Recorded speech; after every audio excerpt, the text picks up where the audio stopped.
আসসালামু আলাইকুম।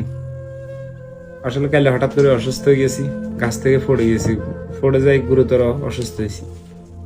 আসলে একটা জিনিস কি আমি কল্পনা করি না ভাই, আগেও টুকটাক সংসারের কাজ কাম করতাম না যে তা না, টুকটাক আমরা সব কাজে আমি করি। গরু গরু লালন পালন হইতে কৃষি কাজ হইতে সবকিছু আমি করি। তো কালকে অনেকগুলা কাজ করছি কালকে বাড়িতে, কাজ যেহেতু শুক্রবার, এই জন্য শুক্রবারের দিন ভিডিও বানাই নাই আমরা। অনেক ক্ষেত্রে নামাজ পড়ি আসি, আবার টুকটাক সংসারের কাজগুলা করি বা ফ্যামিলিতে একটু সময় দিই।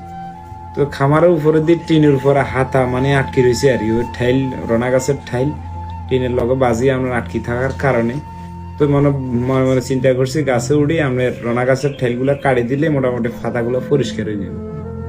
তো উশি ঠাইলগুলো কাটছি আলহামদুলিল্লাহ। তো পরবর্তীতে আবার দাঁটা ফালাইছি, নামার মুহূর্তে দুম করে পড়ে গেছি। পড়ে যাই আপনার বাম সাইডে বাহুর বাম পাশের বাহুতে আপনার প্রচন্ড ব্যথা করতেছে, আর হচ্ছে মাজার বাম পাশ আর দুই পায়ের নিচে। এগুলো আপনার দেখা গেছে আপনার ভিতরে একটু সমস্যা থাকাই গেছে, আর মোটামুটি হাড্ডিটা ভাঙে না। তো ভাঙে নাই বলতে আমরা খেয়ে কইতে পারবেন। এক্সরে করাইছি, ডাক্তার কাছে গেছি, ডাক্তার বলছে কয় 8-10 দিন একটু ব্যথাটা আপনার থাকবে, পরবর্তীতে ইনশাল্লাহ ঠিক হয়ে যাবে। আমাদের ওষুধ যেগুলো দিছি এগুলো খাইতে থাকে। তো আছি এখন আলহামদুলিল্লাহ ভালো আছি। তো আমরা চিন্তা করার দরকার নেই।